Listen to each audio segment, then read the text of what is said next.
kelere m ọhaneze ụbọchị taa bụ nnukwu ụbọchị na Obodoukwu esi eze na-achị Obodoukwu dim agbakwuru ibe the Royal Highness Obodoukwu na Nnaji and happen to be the Benin branch the host to the Nnaji and ile anya ị ga-ahụ otu idol na odopụrụ iche igosi na anyị niile dị n'ofu igosi na Benin branch dị n'ofu were na-asị Chineke na ihe Chukwu na-emere anyị nke ka nke idobe anyị niile ndụ ruo taa were na-celebrate the most senior citizens of Obodoukwu ndụ Chukwu gọziri igosi na Chineke na-emere anyị nke dị mma were na-ayọkwa ka ọ na-emere anyị na-aga n'iru. Anyị na-enwe obi aṅụrị n'ihi na Aba emepụ na Abuja mebiri na-eme iji gwa gị eziokwu organize na anyị mere gara ọfụma and anyị na-enwe obi aṅụrị na ihe niile anyị na-eme na-aga n'ọfụma and ka anyị na-emepụ ya ndị ọzọ ga-erutu ga-emekwa ọfụma Chineke duwe ha n'aha Jizọs. Chairman Obodoukwu Town Union Benin Branch Chief Ima Nnaji Ogene gives his opening address. OTU branches, the Commissioner of Police, Benue State Command, His Royal Highness Ima Obiako, distinguished ladies and gentlemen, all other protocols being observed. It is indeed a great pleasure to address you as the Chairman of Obodoukwu Town Union Benin Branch, the chief host of this year's Nnaji New Year Festival in Obodoukwu by His Royal Highness Edmund Dim, the Obo of Obodoukwu. I wish to thank God on behalf of Obodoukwu Town Union Benin Branch and our royal father, Edmund Dim Abakuriba, for this great event in the history of OTU Benin Branch and Obodoukwu community in general. I also extend my appreciation to my branch members for their support, encouragement, both cash and kind, which made this hosting a reality. As you can testify, Benin branch has been the most peaceful and loving branch among all the OTU branches. In addition, I appreciate the immense contribution and support from our women wing, various committees and villages in our town. For the members of my executives, I congratulate you all. Special thanks to the Mother Union Executive headed by Chief Chidozie Jiwabunaya for organizing such wonderful occasion hosted yearly by OTU branches one after the other. I say congratulations. May Almighty God give you more strength, wisdom to pilot the affairs of Obodoukwu community well. Let us continue to work together in love and purpose of both. Okay. Let us continue to work together in love and extend the hands of fraternity to one another. For united we stand and divided we fall. I also congratulate both to my fathers and mothers who are celebrating their lives today. I pray that God in His infinite mercy will give you all more strength and grace in the years ahead. I must thank again all OTU branches for their contribution both collectively and individually for this great occasion, which is intended to uplift the image of our community. To Obodoukwu sons and daughters, I congratulate you all, and this remark also is ours. Long live His Royal Highness Ezedim Abakuriba. Long live OTU Benin Branch. Long live Obodoukwu community. Long live Imo State, and long live Nigeria. I naso ekpere ka m na-asọ Obodoukwu niile tọwere this young man. Otu obi m soro bụrụ nkwupụta chi ga-abụ ekwusabeghị maka nwoke a na ihe Obodoukwu Chukwu na-emere Obodoukwu. So let the key for this mention and the particulars for this machine. At this point,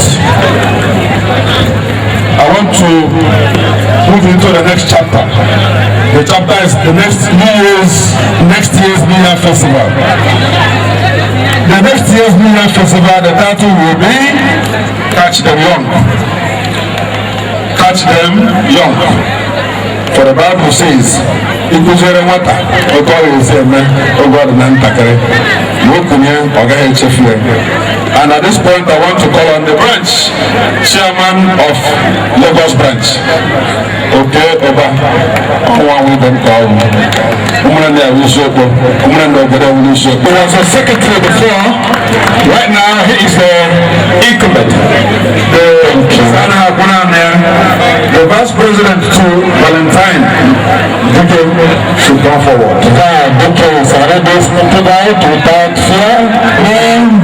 So that we know everyone will know an affirmation from them that they will host the Mexican ambassadors New Year Festival, which means which will be titled Catch Them Young.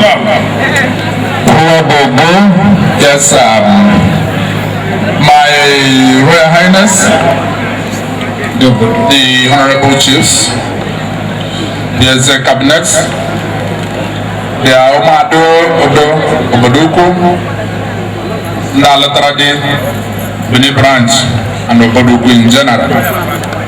Ekelena mono again. When I so, yeah, I never be home. Maka ihama na tongwa, awa hanangwai ato. Benin branch will only hire ato na. And hire ato. Domenala, Obodoukwu, one night worker, Bob, executive chief, Abonaya, my introducing Obodoukwu. That happened in Lagos. And don't worry, Nasu. Ndupini, na no biangene. Lagos branch, no biangene. Because here I never behind them, no why. I'm going to get my Obodoukwu, I want him Obodoukwu. And when I get the Obodoukwu, Abaga, get my Obodoukwu Demma. And if I call them, I have been hammered. Pabanaya, I say executive. With a nature, the Toshi got them, and to how she got the Panama behind them. So, with an answer, the new chairman of Lagos branch and his executives and the past leaders, because I have a matter of OGH, Ezibolo, Ezibolo, and newspaper come now here and television come now here, Cabron for Oburai. Can you have a Lagos? Obron Saga host here tomorrow. I believe with Ezibo, all the possible with Fasala, all the possible. When I say, when we're in that, which I don't know, one like Aquadono, with the better, with the order, with the head to get me out of my one, why I come up in the top. And my advice, I sort of frying one. I gain it. Maka, no, Abuja, I advise I got to go and to I go, she got the one, with the branch again, no advice. I would have made on them, Ekelena Mono, Lagos is working. Once more, good evening, my reporters and media group from Obodoukwu. My humble self, Chief Ambassador Nnaji, Ogene Obodoukwu, Gochijan Ogweke. Today I'm highly honored with the wonderful activities of Nnaji Festival. Today, Nnaji is a great thing in Obodoukwu. And now I celebrate senior citizen. Since I was born, or maybe with an Ekelechuku, na ihe ọma mere anyị mandu bi obodo ibe mandu nọ na Nigeria ha witness ya anyị were na-asụ otu ha siri bịa okwu ha jiri bịa ka ha jiga ala were na-asụ Obodoukwu echenjela and I chọrọ ka ọ dịrị onye ọbụla mma were na-asụ the media reporters ndị dị in charge of this media Chukwu ga-agọzi ya bless ya with this wonderful reporting, because I've seen a different dimension in reporting of events. So I am happy with an answer. Oga Doro Obodoukwu mma, Doro Imo State mma, dịrị ide atọ mma dịrị Naijiria mma were na-asụ onye ọbụla ma ndị bi Lagos ndị bi Abuja ndị bi US ndị bi UK ndị bi Canada ha gaala okwu ha jiri bịa ka ha ji gaala were na-asụ ọ ga-adịrị anyị mma dịkwuru onye ọbụla mma ihe ka m na-ayọ n'aha Jizọs Kraịst onye nwe anyị